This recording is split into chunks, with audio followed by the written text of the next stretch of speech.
Welcome everyone to a presentation of the new norm for work.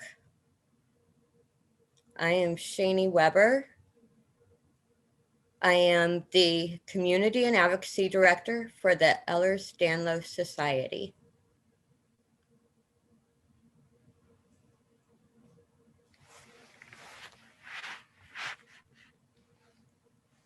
All right. Hopefully everyone can see my screen.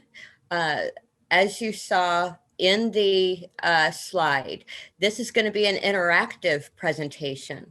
And so at this time, go to menti.com, menti.com, and use the code. You can see it on the top of my slide here. Put that code in so that you can be part of this presentation. You can participate. This is a wonderful thing that we can do.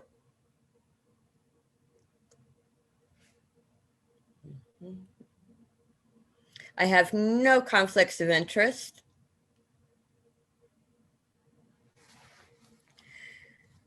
Do you remember when you were a young child, or maybe it wasn't until you were a teenager or even a young adult, thinking about what do I want to be when I grow up? What is it that you saw yourself doing? What is it that you loved doing? What were you good at? Did you see yourself in working in a hospital? Did you see yourself working on a cruise ship? Did you see yourself working in a store or an office in a big skyscraper? Did you see yourself working outside, being in nature or working with animals? What did you want to be when you grew up?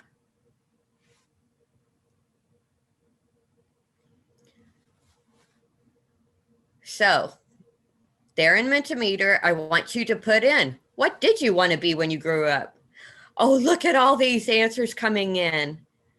A lot of people want to be a doctor of some sort or a veterinarian. The bigger the word, the more people who are answering that way. But I also see a combat ballerina. Oh my, I can't even imagine. A marine biologist. How wonderful. An actor. A woman of leisure. Now there's something. Oh, look at all of this. A forensic pathologist, a pilot, a writer. I don't see anyone wanting to be an astronaut. A pop star, goodness, excuse me. A mom, a writer, a teacher. Oh, look at this wonderful word cloud that you are putting together. I am absolutely amazed. I love this.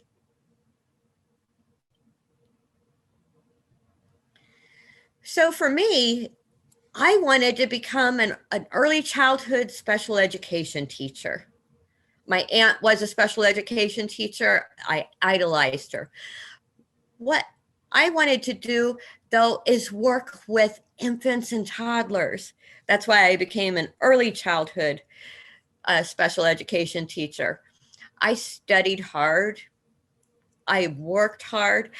I had symptoms, but at that time, we didn't know that I had hypermobile EDS, but I knew what I wanted to be. I wanted to be a teacher, an early childhood special education teacher. That's what my dream was. And so that's what I became. I loved my career. I worked with infants and newborns in the hospital. Maybe they were born prematurely or had health issues that had placed them there. I worked one-on-one with families to help their parents learn how to work with their children. I also worked with preschoolers. Oh, the fun projects that we would come up with.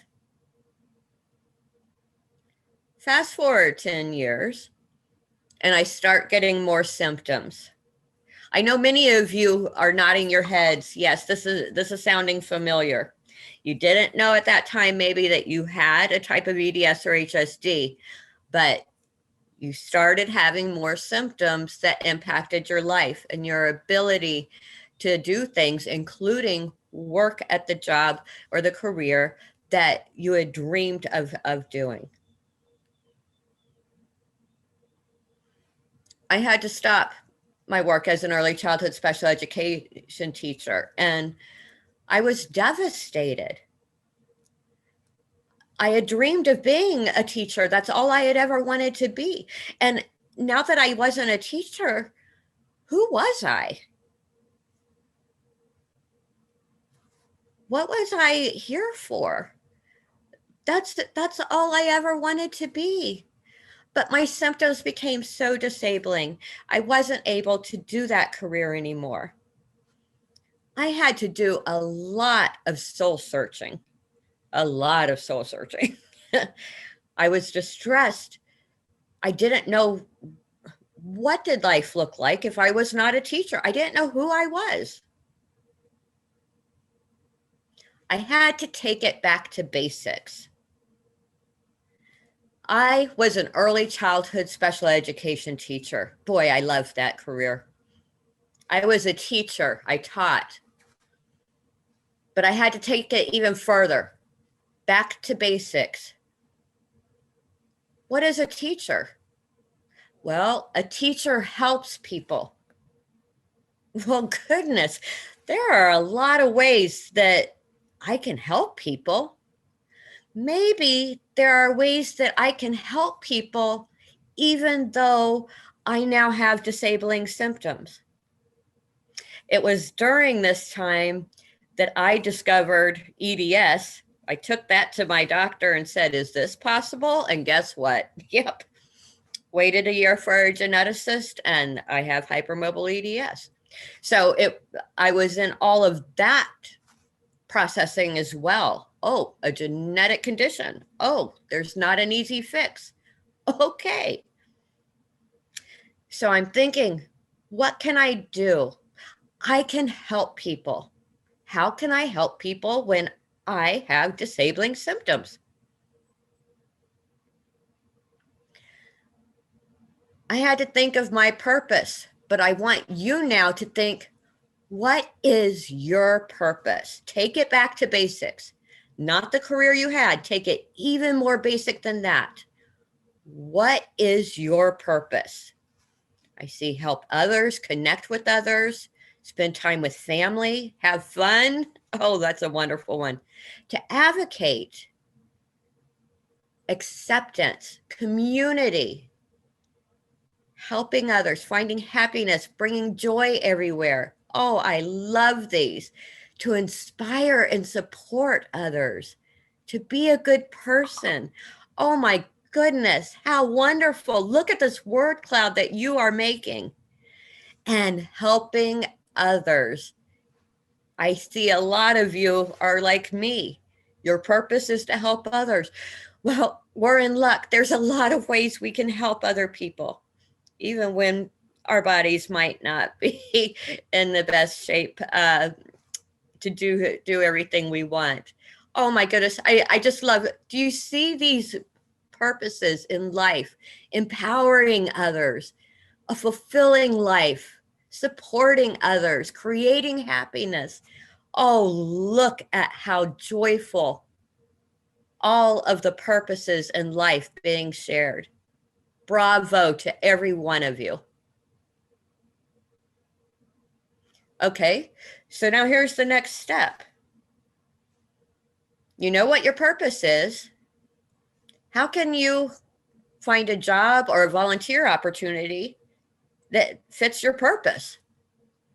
Think about, so what can you do physically now? We all know what symptoms we're feeling. We know the pain, right? What can you do though? It's always good to effectively manage your pain and symptoms. And when you're managing them as well as you can, what can you physically do? What can you mentally do? What does your education allow you to do? And maybe Is there something you want to do that if you had more education, you could do that? What are your past experiences that would now allow you to do something new?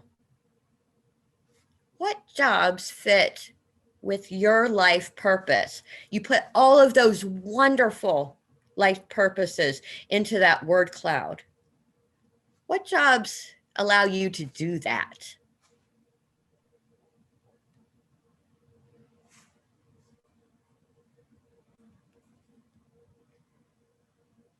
Do you need to go back to school, or do you need a certification to do what you're thinking of? You may need to research. You can think of the job, but you may not know what you need to do to be able to do that job. Are there training programs?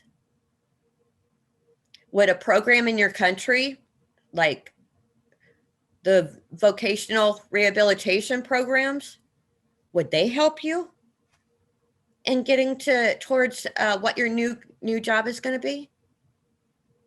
What do you need to do?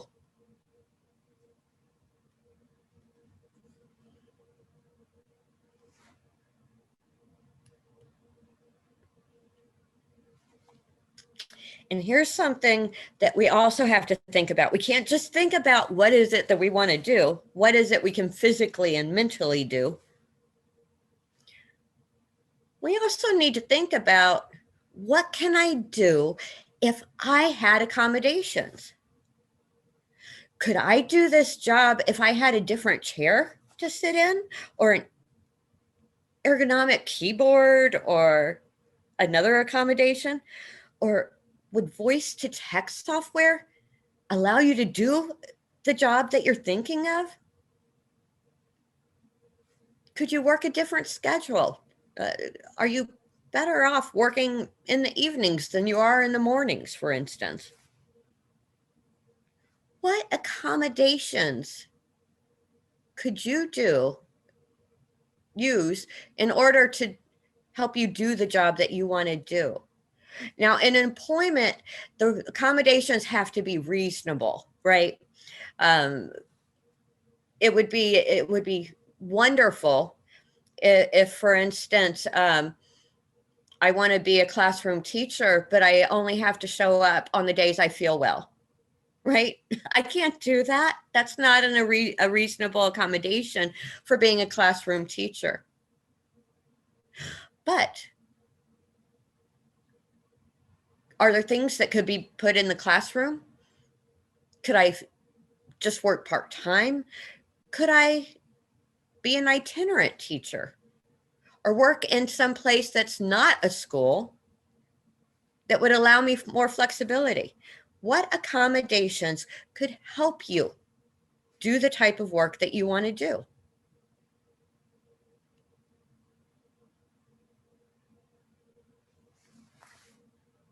Emily shared this resource as well, askjan.org. There is a page specifically for Ehlers-Danlos syndromes, and you can apply hypermobility spectrum disorders to these questions for consideration as well.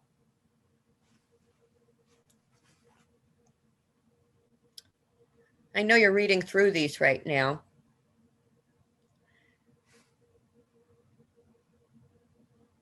With an employer, what accommodations do you need?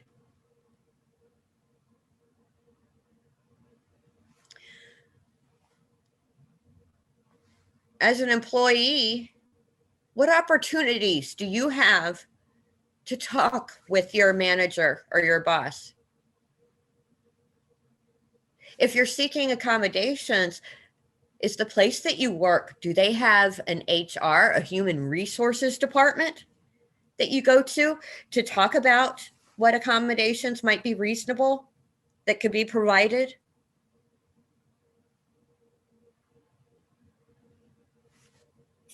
Is there additional training that you can take to be able to do this job? Is there training that your coworkers can take so that you're all able to work together?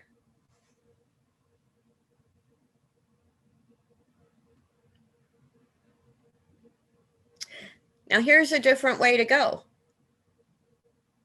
Some people decide, you know, I do not have the physical ability to show up to a job 9 to 5 every day.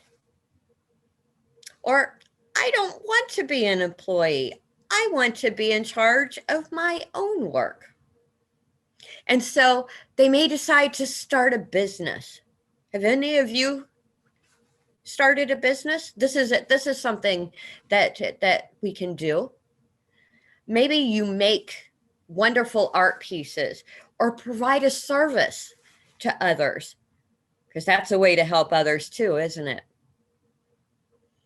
Think about, if a business is what you're wanting to do, what do you need to start a business? Maybe you're making wonderful charms and you're selling it on a platform like Etsy, for instance. Or maybe your business is in a store in your town.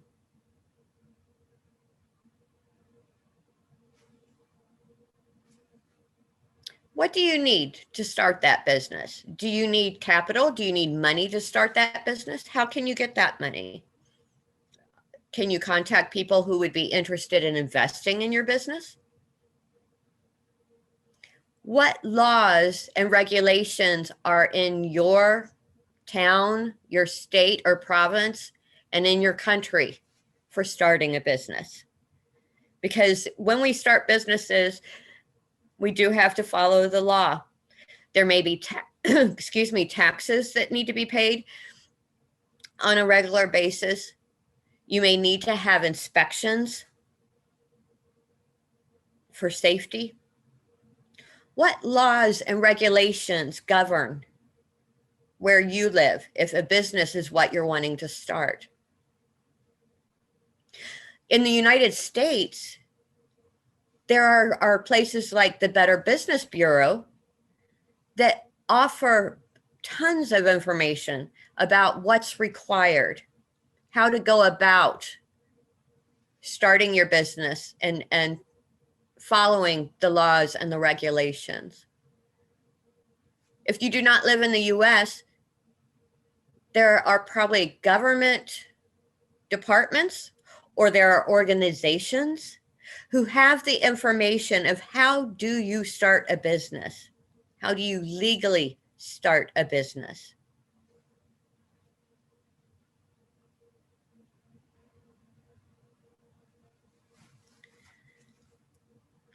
But let's say that you have symptoms and they're really unpredictable. And working is just not something you're able to do right now. Maybe you've had to apply for disability benefits. I did for a while. I was unable to work. Yeah. But you know what? That doesn't mean that you don't still have a purpose in life, that you don't still want to connect with others, to help others, to inspire others, all those wonderful words you put in the word cloud. Maybe you can volunteer. When you volunteer, it depends where you're volunteering, but when you volunteer, a lot of times it's a more flexible schedule. A lot of times you can volunteer when you feel capable of doing that. And you don't have to when you are not feeling well enough to do it, right?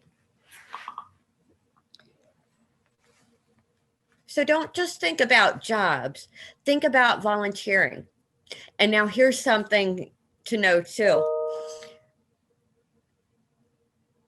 Often when we volunteer at different organizations, that can open doors.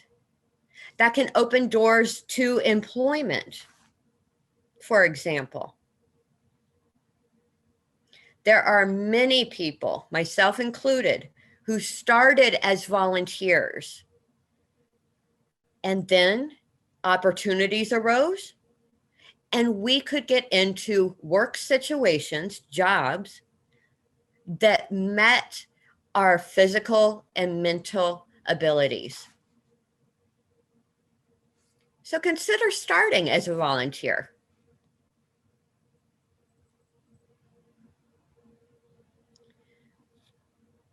I really do hope that you find work that is perfect for you, if work is what you're seeking.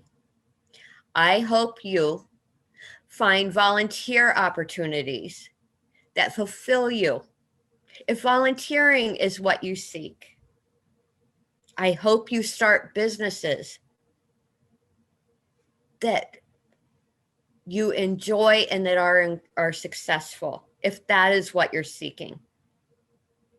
But even if none of those are possible right now, I saw who you are when you filled out that word cloud, what you wanted to be when you grew up, and what your life purpose is.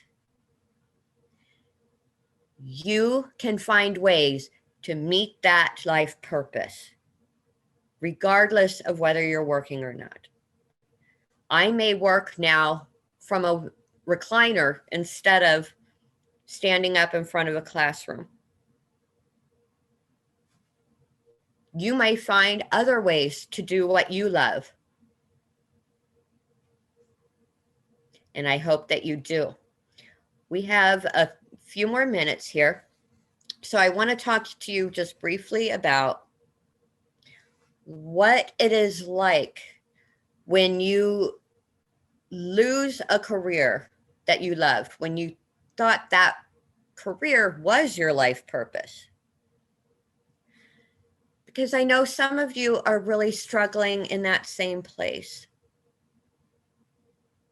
When I said I had to do a lot of soul searching,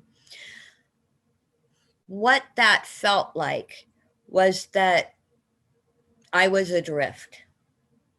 I didn't know who I was. I didn't know if my entire life purpose was now out the window because I could not be the teacher that I had always dreamed of. If you are a family member, if you are a spouse, if you are a parent, and you have somebody in your life who has lost their career due to a health condition, know that there is this time of grieving, and we have to grieve. We have to grieve for who we were. We have to grieve for a career we loved, a job we loved, doing activities we loved. But with a lot of soul searching, and this may be helped if you see a therapist, even if you're having troubles thinking through all of this and going through the grief on your own, you may even want to work with a therapist who can help guide this conversation. What can you do now? Feeling adrift makes it very difficult to problem solve. And really, isn't that what we're talking here when we're talking about finding a new norm for work? Aren't we talking about problem solving? How do I solve the problem of, I have these dreams, I have the purpose in life that I have. How can I work or volunteer in a way that meets that life purpose? What accommodations can help me meet that life's purpose? That's problem solving. When you are depressed, when you're anxious, when you're stressed, it's very difficult to problem solve. And so it's really important that you're taking the time not only to manage your pain, manage your symptoms as well as they can be. And that involves working with a medical team, right? Working with your various doctors and also experimenting to see what works best for you. But also managing stress, managing anxiety, managing depression, so that you can get to a place where you can problem solve, so that you can dream, so that you can create plans. When you need to find a job that pays the bills, and I know that reality, it can be very stressful. But when you can problem solve ways to earn the money that you need in ways that limits the damage to your body, in ways that you can sustain,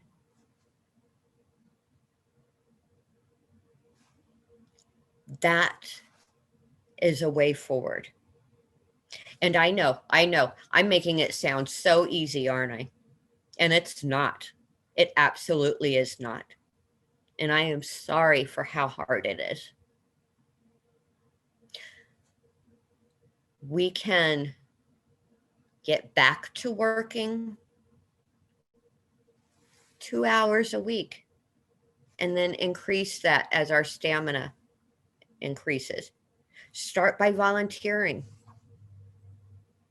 2 days a week.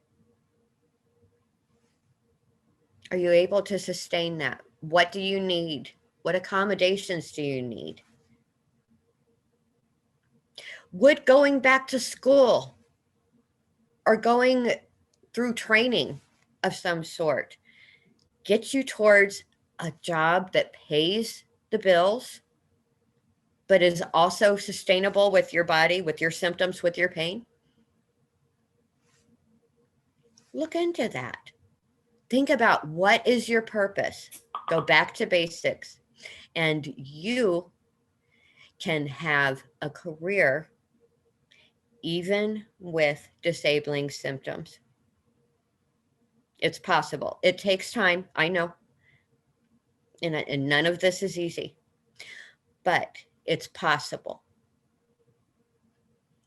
I hope that you enjoy the rest of the conference. I am so glad that you decided to attend the Ehlers-Danlos Society's virtual summer conference. I'm so glad that you're here. And I hope that we can connect. If you have any questions, I'll be there in the Q&A. Take care, everyone.